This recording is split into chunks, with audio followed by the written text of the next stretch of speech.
Well, I want to welcome everyone. Thank you very much for taking time out of your busy schedules to come to Build. I hope you enjoyed the keynote today, and I particularly am happy that you took time out of your day today to come to our session to learn about how Cortana can proactively help to drive engagement with your apps. My name is Paul Bloom. I'm the product lead for thinking about how we can make Cortana useful to developers like yourselves. And Keith Harold, who will be joining for the second half of the session, is my technical counterpart, is the technical PM lead. And so for my part of the presentation, I hope I can help you understand, you'll leave here understanding why you should care about, as a developer, why you should care about Cortana, how it can help your product, how it can help your business. And then Keith's going to talk about, I'm going to about why, and he's going to talk about how. And there's going to be other opportunities during Build for you to learn more. There's a 200-level session tomorrow. There are code labs today, tomorrow, and Friday. You can get hands-on. And of course, you can come by the booth and talk to one of many Cortana experts about different ways that you can integrate with Cortana. So to start off, most of this session I'm going to be talking to you about how you can integrate with Cortana. Though, when I read the press and I talk to developers and I talk to users, people tend to have a different idea of what Cortana is. And so I wanted to take just a couple of minutes to set some foundation of how we think about Cortana, what Cortana is, because that really is the basis for everything that will be available to you as developers to help drive your businesses. And to narrow it down into one sentence, Cortana is your truly personal digital assistant working across all your devices to get things done, to help you get things done. There's really three ideas here. One, and probably most important, is that Cortana is personal. Cortana deeply understands the user. So everyone's experience with Cortana is different. Cortana understands the user's calendar, understands the user's preferences, understands the user's interests, understands the user's context, right? And then uses that information to deliver highly personalized experiences. That's really at the core of what it means for Cortana to be a personal assistant. The second part is around productivity. It's about helping people get things done. Okay? As a personal assistant, Cortana's really the overall benefit that she delivers to users is to help get things done, to help them achieve more, and also, frankly, to help make time for some of the other things, the things in life that they just want to be doing for pure enjoyment. And the third element is that Cortana works across all your devices. And in fact, it's even broader than that. Satya talked a little bit today in the keynote, if you saw it, about Cortana as the unbound agent. The idea being that as a personal assistant, Cortana should be available to you wherever and whenever you need her. So 2 years ago at Build, we actually announced the first, we released Cortana for the first time, Windows Phone 8.1. Last summer, we announced Cortana was deeply integrated into Windows 10, and Windows 10 is now on 270 million active devices. This past December, we launched Cortana for Android and Cortana for iOS, helping us to continue furthering our path to that vision of making Cortana everywhere that users want access to her. And then today, you heard a lot about Cortana showing up in other places, such as Skype, as a bot. And so this notion of Cortana being everywhere is really fundamental. And in fact, Cortana has been architected so it's very much in the cloud. It's very much a service-driven product, so that wherever Cortana shows up, users can, whatever users want her, Cortana can show up. There are 5 guiding principles that no matter where Cortana shows up, that guide how we think about Cortana and what Cortana needs to be able to do for users and users need to be able to rely on. One, and I'm going to emphasize this again, is that Cortana is highly personal. Cortana understands me, my interests, my calendar, my routines, and all of this information is accessible to the user through the notebook.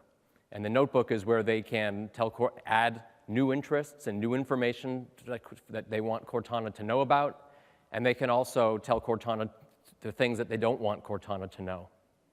This is important to you as developers because, as I'm going to talk about in a few minutes with proactive actions, part of the benefit of that is that Cortana, with the user's consent, can share some of that information with your app or with your website so that you can personalize it, so that you can help shortcut users so that they can actually complete tasks with your app. Okay? So this idea of a notebook and personal information, really important. The second, productive, helping users get things done. I've talked about that. These next two items are really important because they talk to two different paradigms for how users can interact with Cortana.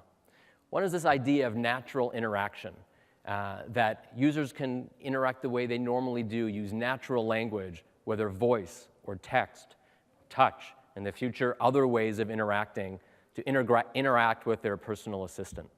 Okay? And from a extensibility standpoint, the offering we have for developers is voice commands, where, and I'm going to talk about that in a minute, where users can interact with your apps using their voice or text via Cortana to create a new entry point and a new mode of interaction for your apps.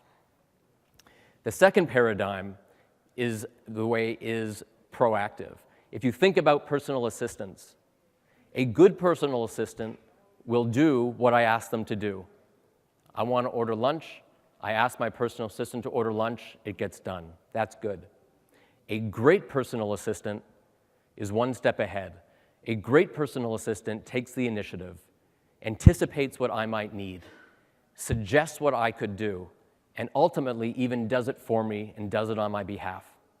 And so proactive is what we announced today, proactive actions, and enabling you, developer community, to take advantage of this proactive capability. So I'm going to stop talking about Cortana now, and I want to talk about you. Okay? When we spoke to personal assistants and we were developing Cortana, they told us that they do a couple of things really, really well. They know the user, they know their manager deeply, and we've talked about that. They know their routine, they know their calendar, their interests. And they also do a good job at managing a few tasks like managing calendar. But for everything else, they rely on a team of experts to get things done. In Cortana's world, you, the development community, are Cortana's team of experts. It's you who know how to buy movie tickets, submit expense reports, call cars, book travel, buy event tickets, whatever it may be. It is, and in fact, it is the combination of Cortana's intelligence at understanding the user deeply, combined with all the actions and capabilities of your apps that creates magical experiences for users. Those two things together creates the magic. Cortana can't do it on her own, and I'd say that your apps can also benefit greatly by tying into Cortana's intelligence. So there are two ways for you and for your apps, for you to become part of one of the experts on Cortana's team. One of those ways is through voice commands. Voice commands allow your apps to register. Basically, you can register commands that Cortana will understand when users type them or speak them, and then will enable one of two things to happen. They can launch your app, so users can then continue and complete their task in your app. And they also allow some multi-turn experience and some interaction where your app can use the Cortana canvas and the Cortana voice to present feedback to the user. So you can do both of those with voice commands. And voice commands are available now. You can go to developer.microsoft.com/Cortana, and you'll see links to information about voice commands there. And you can integrate them into your Windows 10 apps today. Some of the types of interactions that are possible. Hey, Cortana, order me food with Just Eat. Cortana, create a station for Hozier on Pandora. Cortana, tweet that I'm flying to San Francisco tonight. All these, again, expand the entry points for users to your apps and also expand the modes for which users can interact with your apps. And we're very, very proud that since last year at this time, when there were about 500 apps that had VCDs, Windows apps that had VCDs, today there's nearly 1,000, including, these are some of those apps, including Netflix and Hulu and Uber and Audible and Twitter and so on. And so we're developing a really nice ecosystem around voice commands and have really shown a lot of progress.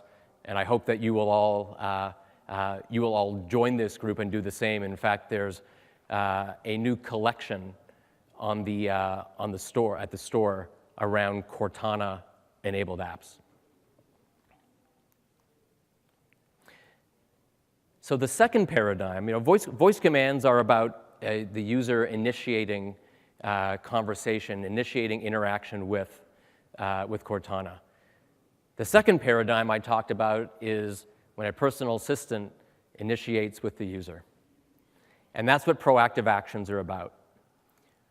There's 3 points I would like you to walk away with today when it comes to proactive actions. One is that Cortana can proactively suggest actions to users at just the right time to drive usage of your apps and websites.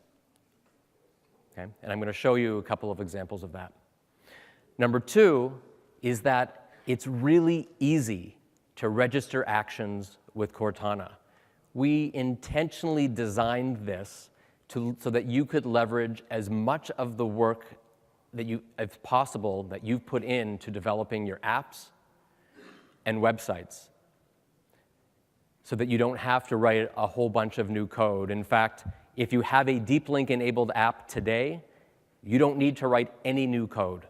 And Keith will talk about exactly how you do that. And the third, which again aligned with our vision for Cortana to be everywhere users want access, is that this will work everywhere. We're starting with Windows 10 and Android. iOS will be coming. Integration with Skype will be coming. So work that you do to create actions today will work forward. So wherever Cortana shows up, these capabilities, these actions that you create will show up with her.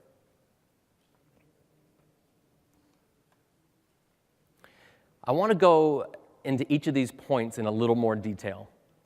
The first one, I said, is that Cortana will proactively suggest actions to users at just the right time to drive usage of your app. So how does this work? Well, what Cortana brings to the table is insights. This is her intelligence. This is based on her understanding of the user and their context, and are things like Cortana knows that I'm leaving home or arriving home, or I'm leaving work and arriving work. Cortana has semantic understanding of what work is, not just an address, knows that this is actually the person's workplace.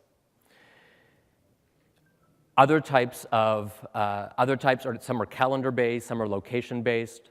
There are many different signals that Cortana can take in to develop these insights, and it is these insights that are exposed to you in the portal and as part of our Cortana extensibility.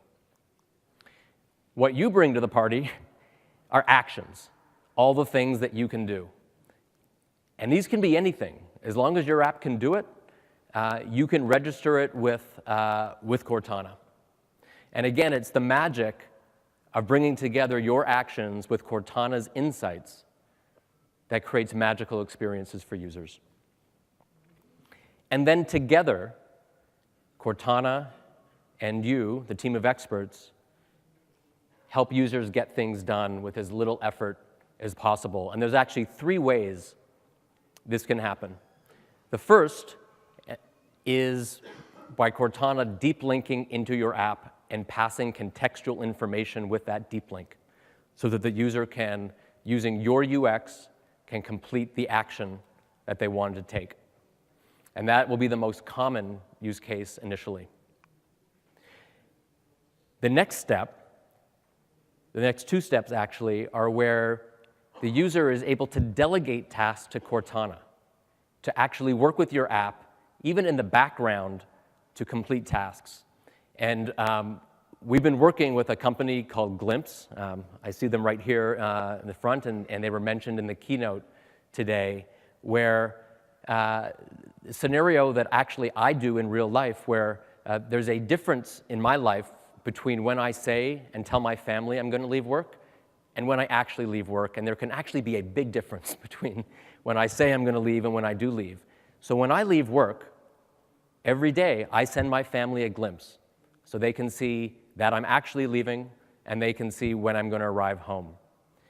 Now, with Cortana, what we'll be enabling is for users to just delegate that to Cortana, so that every time Cortana sees that I've left work, boom, it sends a glimpse to my family with the same message at the right time, so that I don't have to fumble around with my phone.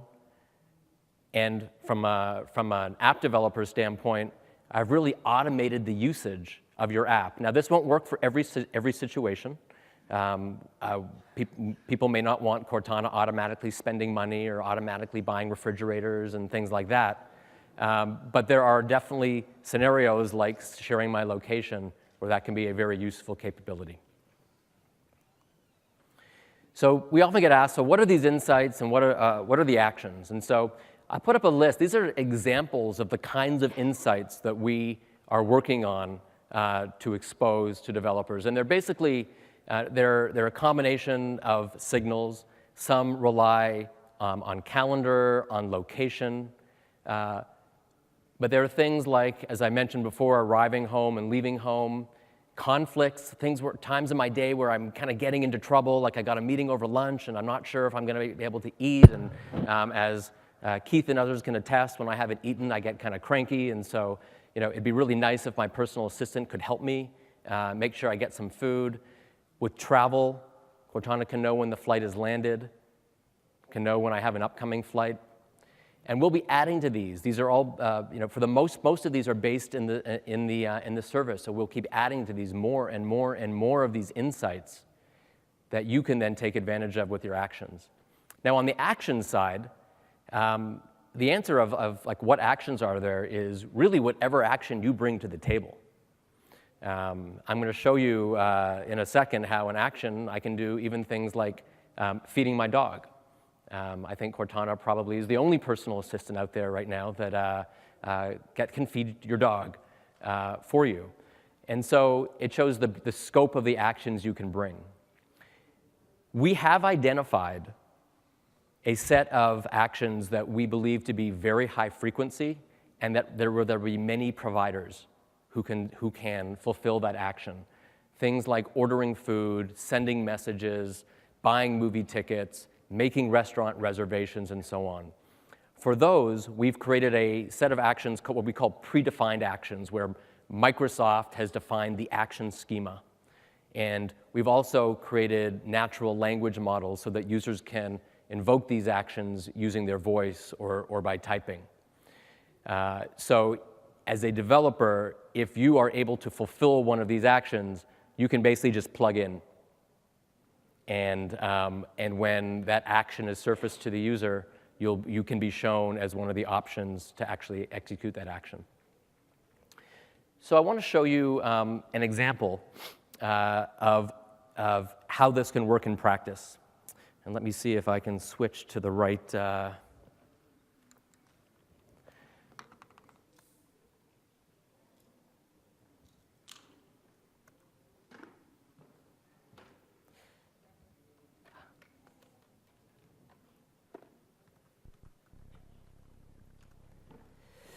Okay, so here I am in Cortana, and Cortana has seen that I have a lunch conflict, and she surfaces up some actions. One of those is I can go into my calendar and reschedule the meeting, which, if Keith had scheduled the meeting, it's maybe actually something I would have done. But I can also order food, right? So I'm going to click on Order Food, and Cortana is showing me 3 different food providers who can help me do that. One of them is Just Eat, which is the leading food delivery kind of for takeaway. They're based in the UK. They're in many, many countries across Europe and elsewhere in the world. And you can see a couple of other providers that we've kind of pre-populated in here. When I click, the user gets a consent card. So I mentioned earlier in the talk that Cortana can share useful contextual information with your app as long as the user consents. And so when Just Eat created this action, this order food action, they requested 3 pieces of data for Cortana to send. One of those is the meeting location, because that would be helpful to know where to deliver the food. The second is meeting start time, because that would be useful to know when to deliver the food. And the third one is cuisine preferences. What kind of food does a person like? Because that would help Just Eat know what kind of restaurants to show. So the user approves. It's now deep links into the Just Eat app, okay? And you can see that there are, one second, let me make this. Let me go into there again. I think I had a previous version loaded up.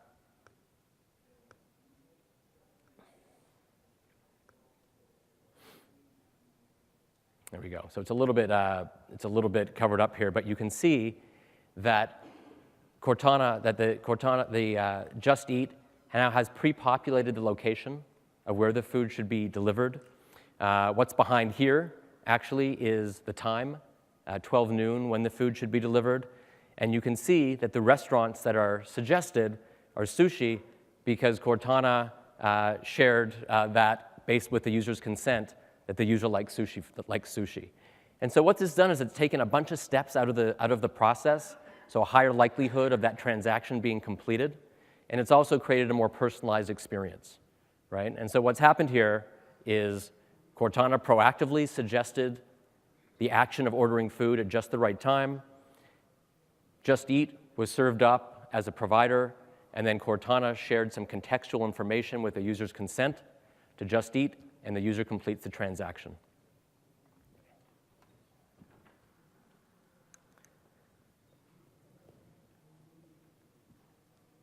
So the second point that I said I wanted you to walk away with is that these proactive actions work wherever Cortana is, starting with Windows 10 and Android, and coming soon to iOS and Skype and so on. So I am now going to show you an example of a company called Petzilla, and they are a company that is focused very, very deeply on pet lovers. People, who here has a pet? Anyone have a pet? There you go. Anyone's pet lonely? Maybe that you're not there with them. So Petzilla has created a product called a Treat Cam, which is an IoT device that allows users to interact with their pets when they're not home. So I'm going to switch over to number 6.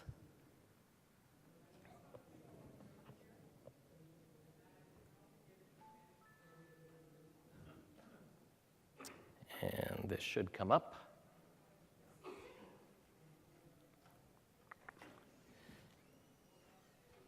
Do I need to refresh something to?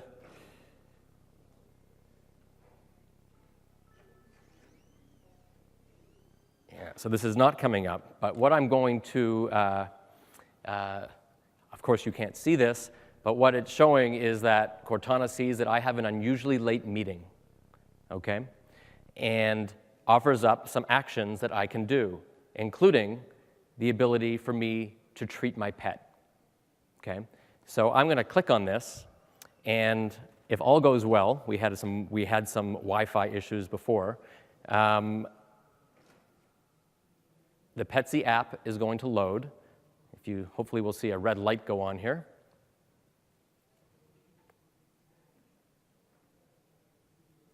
Sometimes takes just a second.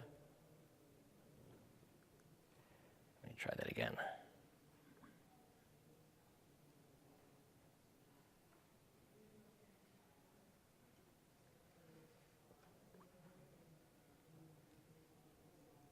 Well, I will come back to this and see if I can get it working later. But basically, what will happen is that remotely, I can see my pet, I can speak to my pet, and I can also treat my pet. And because we don't allow dogs here, we actually filled this with Cortana branded Hershey's Kisses.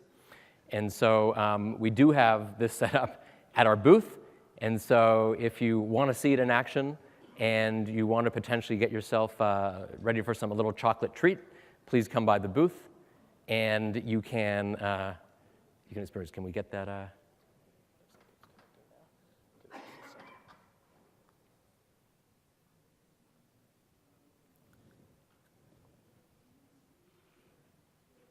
You know what I'm going to do? I am going to take a little break now and go back to the deck.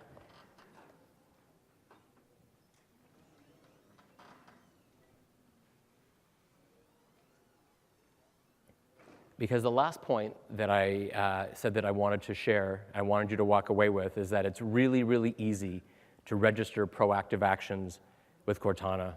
No need for additional code if you have a deep link-enabled app or website, and that you can do this all at our portal at developer.microsoft.com/Cortana.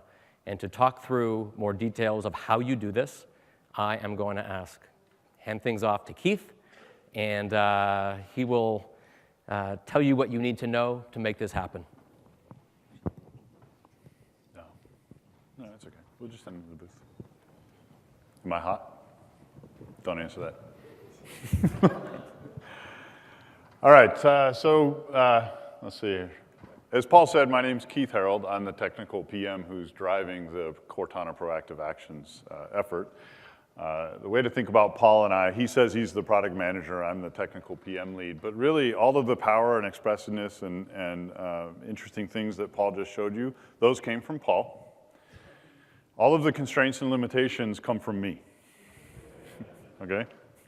So having said that, my real job here is to explain what 15 minutes in no code actually means. So we've talked a lot about Cortana. So Cortana has insights. We've heard this over and over again. What are those insights? She knows facts. So she knows it's a weekday morning. She knows the Contoso Cafe app is installed. She's learned about me. I usually leave for work between 8 and 8:15. I use Contoso Cafe a lot, and I work in the city. She also knows about my current context in the world, so she knows that I'm currently leaving home. She bundles all of those insights together and then offers to act. The trick is this: what does she offer to do? And that's where the team of experts comes in. That's you folks. Cortana learns what to do by the experts telling her what to do. So you tell Cortana which insights to use. These are a set of the insights. They're very similar to what Paul has talked about. They largely divide into either heavily location dependent or a particular strength of Microsoft, given our assets in Exchange and Outlook, calendar-based events. But in this case, we chose, Contoso chose to use leaving home. So this is an insight that detects that I'm leaving home, knows some facts about what my probable destination is, given my context and where I work. And this is one of the insights available. Second, you ask Cortana for contextual information. Now, Paul's talked about contextual information, but the portal exposes 3 kinds. The first of these comes from the insight itself. So if it's a meeting insight, you could expect to see a meeting location, perhaps a meeting start time, and even the number of attendees. For location context, obviously, GPS signal is a pretty common insight to get. The second piece of information that's available comes from the notebook, the user's notebook, and what we've built up, or Cortana has built up about the user's personal information, including things like what kind of food I like. So Paul showed in the Just Eat demo that he likes sushi. I like sushi too. That's in my notebook. Other examples include things like your favorite sports team, right? The final place where we can expose this contextual data is, in fact, the world context information. Things like what's the user's current location, right? What's the weather, what's going on in the city. So all of that information that we have is available through, and your job is to then tell Cortana, these are the pieces of information I need to successfully help this user. Finally, you tell Cortana how to link data and actions. So we have the insights, you have the data, we still don't know how to call you. So the way Cortana learns for you to call is for you to build a deep link for whatever platform your app or site is on. So Windows and browser in this case, you can also extend Android the same way. Those contain the deep links. Those are the mappings between the protocol necessary to call your app or your site and the data you need from Cortana to successfully complete.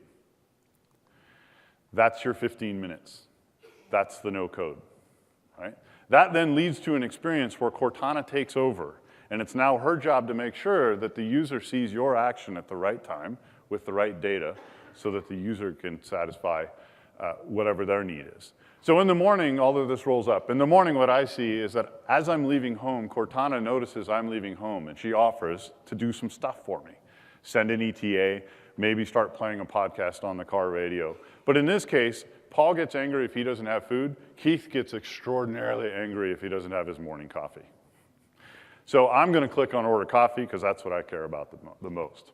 We get the consent page. We have a very strong Cortana user promise that we maintain almost to the exclusion of everything else. And that thing is the user's data is the user's data, and they control when and where it goes. So the user, in this case, me, I need to approve the data that Contoso Cafe has asked, and in this case, it's the address for work. That's so Contoso can figure out what the closest cafe is to me, as well as whatever cuisine preferences is. Maybe they have a little lunchbox of sushi. I'll go ahead and approve that because I use Contoso all the time, and I'm okay with it. So I click approve, and now the Contoso app opens, and it opens right to the point where we can order the food.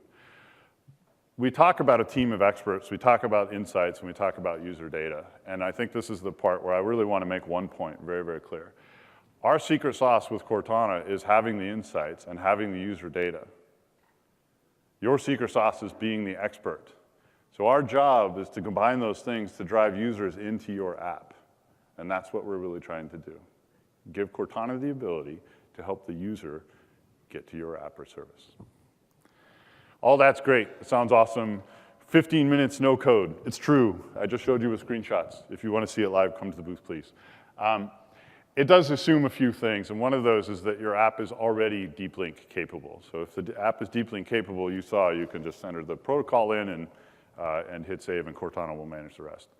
The next thing that we expect is if the user needs a login or an authorization at all on your app side, we expect the app or the site to maintain those credentials. Cortana won't maintain those. And then finally, allow for missing contextual information.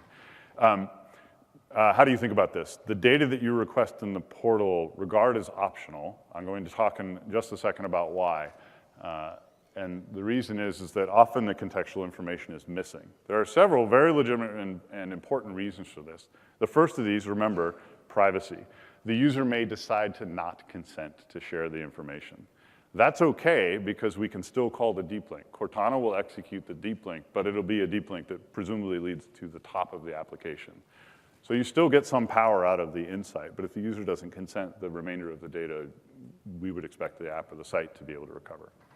Second, the information may not exist. There are plenty of meetings that don't have a location that resolves to anything that Cortana can understand. And so we may not be able to pass that through. Likewise, you may be in a dead zone on GPS, or you could be in a non-mobile device that doesn't have any other location information available. So the information may simply not be there. And then finally, Cortana may not have learned the information.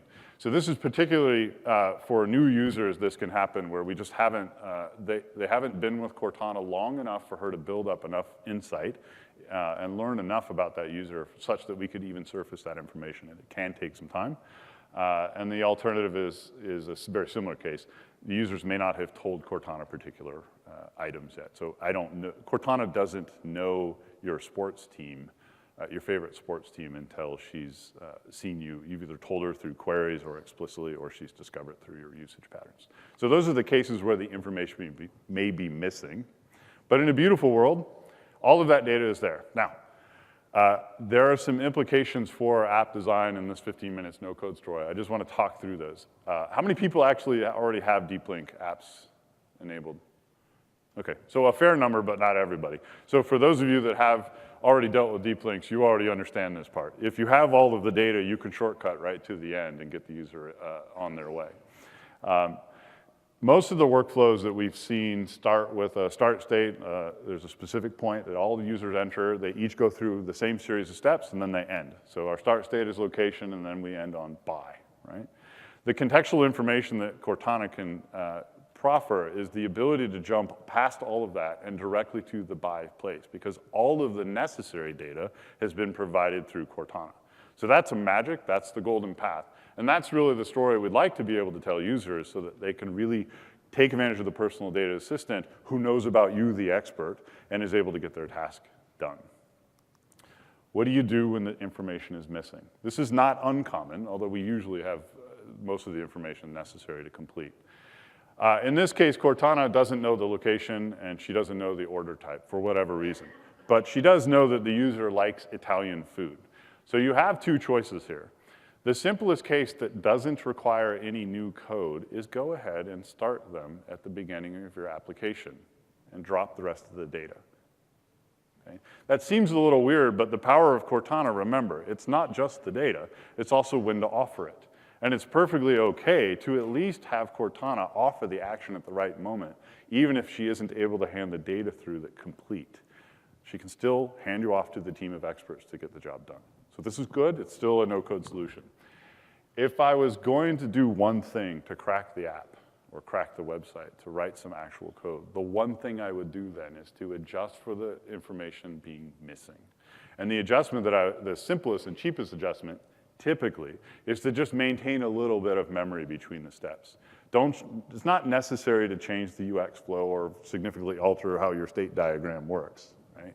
It's generally sufficient to start them in the same place, begin collecting the data that's missing, but augment with just a little bit of memory so that when you get to the cuisine step, you just fill it in and the user can click past it. It's a relatively cheap operation. That's the thing I would do if I was going to change anything, right? So having said all that, I know everybody's excited, right? You have 15 minutes. As soon as you request an invite to the dev preview when you preview, you have 15 minutes, you can be up and live with users.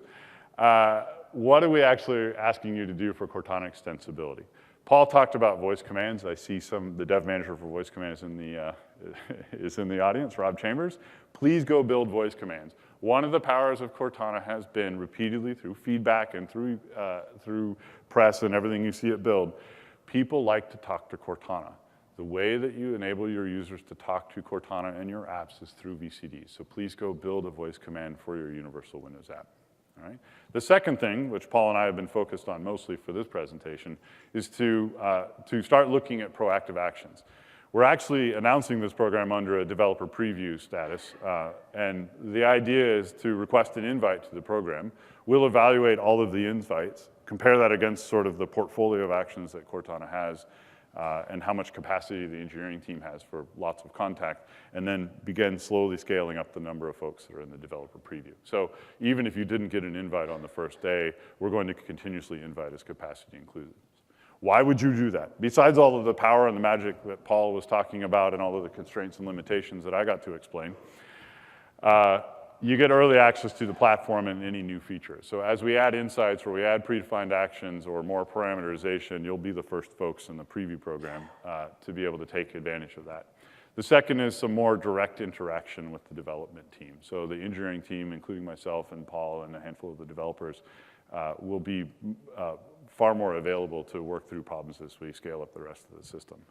And then lastly, the day that any developer can go to the portal and begin working through proactive actions, your actions will ship. So there's a day zero availability. All right? What can you do at Build? So you've signed up or you've been to this talk. There's our booth. It's right by the main entrance. I saw a few people in the audience who've already been there. There's a voice command code challenge. That's in the expo hall as well. You get to build a voice command enabled app. There's also a code lab. That's, I think it's down the hall. Proactive actions and voice commands. So that's a case where my teammate Doreen Brown will walk you through how to create one of these proactive actions through the portal, as well as build up a voice command. Mike Calcagno and Marcus Ash. So if you saw the keynote, Marcus Ash talked about Cortana. They'll be at the main stage theater to answer questions and interact with Build attendees. So that's very powerful. And the one I really, really recommend, if you're very interested in what we're doing here, please attend the 200 level session tomorrow. Our teammate Doreen Brown will walk through on stage building a Windows app with a deep link capability, register it through the portal, and then show how that appears in Cortana.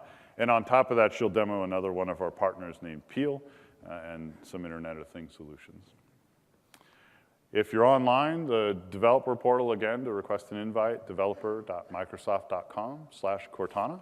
This session deck will become available in the session 200 deck, and obviously the portal has all of the documentation. That's it. So build VCDs, request an invite to the developer program for proactive actions. Once you're in there, pick insights, select data, link data and actions, and Cortana handles the rest. I hope you all have a great build. Thanks.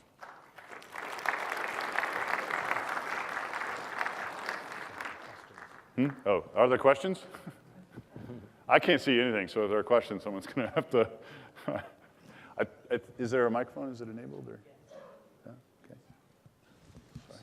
Does this work? Hi. Yeah, so my question is, this is great for engagement, and you know, the talk did say engagement, but what about discoverability of a new service, of a new app? You know, say I'm using Just Eat and there's this new food app that just came out in the store. How does Cortana help promote that new service or app in the place? In the discovery case, because we're learning a lot from the user's continual patterns, discovery is a thing we can do, but it's not the primary focus. The new apps and services fundamentally come about because the user makes use of those apps. Now, having said that, when you go, it's all ranking. I'm going to wave my hands at ranking, but assume the actions and such are ranked. Some of that ranking is how the outside world behaves. Much of it is on how the user behaves. The canvas that we show where it has the action drawer on it, we're going to show more than 3 actions. You click on a see more, a whole nother page comes up and they can leaf through. Ranking will then determine sort of where the bubbles come from, right?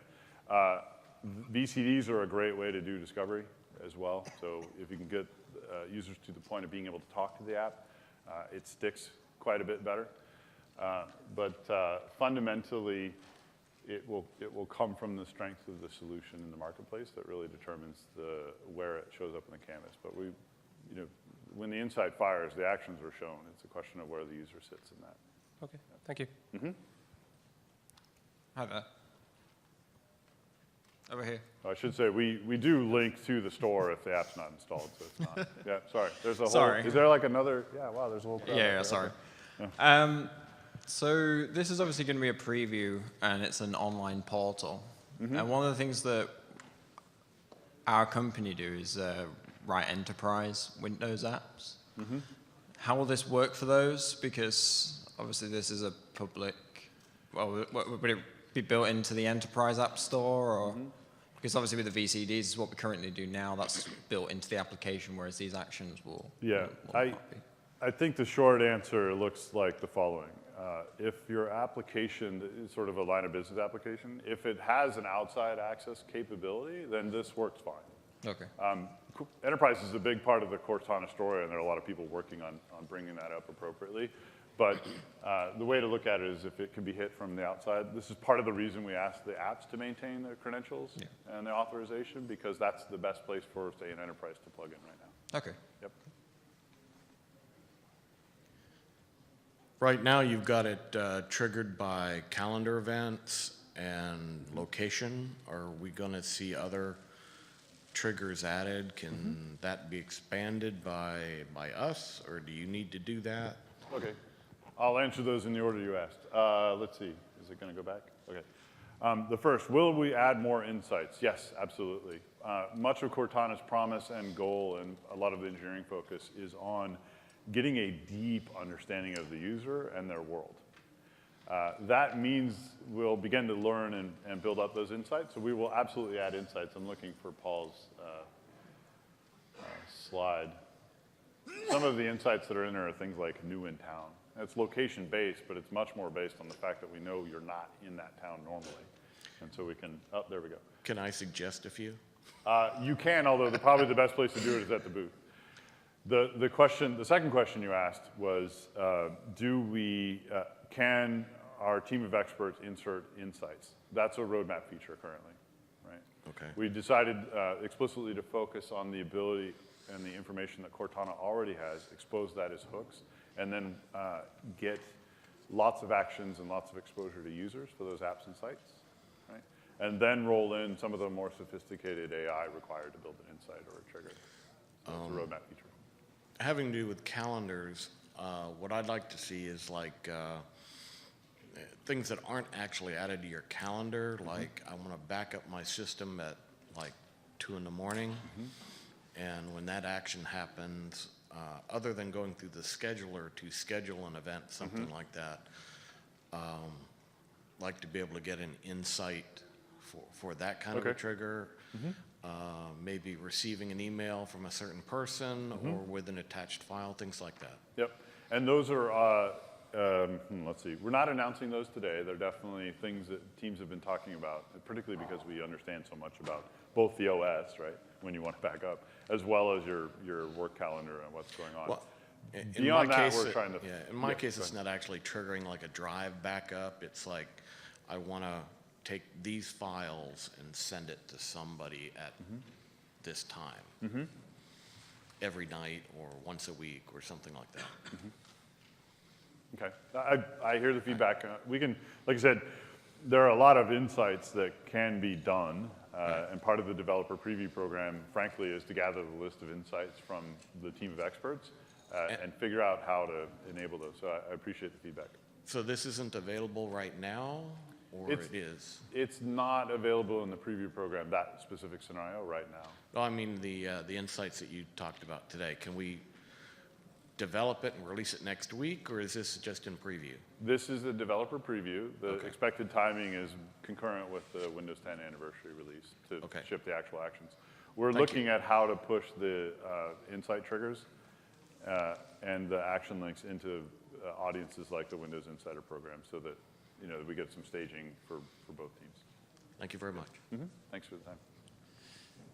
The actions are pretty much the same or very similar to voice commands in the nature of what it is they do. Do you see these as being two things that will be existing in parallel, or eventually as this becomes real, one replaces the other? And what should we tell developers? Should developers do both? I don't think I would look at them as replacement. What we did for this preview program and the idea of introducing proactive actions, voice commands are an existing solution with a lot of momentum. There's 1,000+ developers already doing that. People like to talk to Cortana. So we're encouraging that because it's a very real story. Then there's the proactive actions, which is the sort of other half of the personal assistant coin, where I really would like my personal assistant to reach out and tap me on the shoulder and say, hey, dummy, you're running late, okay? Which happens a lot. And the initiation and the way that those, the kinds of contextual information and such that's available when I initiate versus Cortana initiate, to get those to work right, we've deliberately kept them separate for now. That's a statement of for now. Then there's the do we replace? I wouldn't look at it as a replacement, because what users are trying to do is get something done. What Cortana has is a bunch of information and then knowledge of experts. And so I think the way I would answer that is we expect for those systems to be seamlessly the same over time. But for now, we've definitely tried to be very careful about how we implement and build. Thanks. Any other questions? Nope. All right, great. Thanks a lot.